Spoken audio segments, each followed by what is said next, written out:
দেশের বিভিন্ন স্থানের সভা সমাবেশ ও মানববন্ধনের খবর জানাচ্ছেন লামিয়া তানজিল মাহমুদ। মুন্সিগঞ্জের শ্রীনগর উপজেলা নির্মাণাধীন একটি মার্কেট দখলের চেষ্টায় এক ব্যক্তিকে পিটিয়ে হত্যার অভিযোগে ঢাকা-দোহার সড়ক অবরোধ ও অগ্নিসংযোগ করে নিহতের স্বজন ও বিক্ষুব্ধ এলাকাবাসী। এ ঘটনায় আহত হন অন্তত ৮ জন। ডিপ্লোমা প্রকৌশলীকে গুলি করে হত্যার হুমকির প্রতিবাদ সহ ৩ দফা দাবিতে ঝিনাইদহে মহাসড়ক অবরোধ ও বিক্ষোভ করেছেন পলিটেকনিক শিক্ষার্থীরা।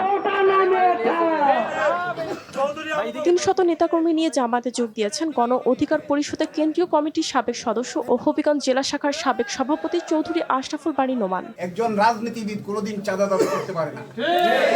একজন রাজনীতিবিদ যে মানুষের কল্যাণ চায় সে কোনোদিন তার আরেক ভাইকে মামলার ভয় দেখিয়ে মামলায় জড়িত করে দিয়ে অর্থ উপার্জন করতে পারে না। মাঠ দিবস উপলক্ষে দিনাজপুরের হিলিতে কৃষক কৃষানীদের নিয়ে অনুষ্ঠিত হলো মাশরুম চাষ সম্প্রসারণের মাধ্যমে পুষ্টি উন্নয়ন ও দারিদ্র্য হ্রাসকরণ প্রকল্প।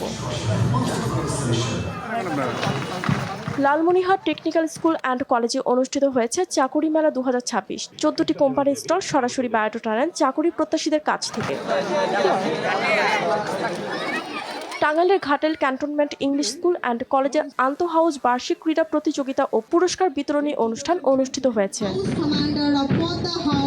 লামিয়া তানজিল মাহমুদ, RTV।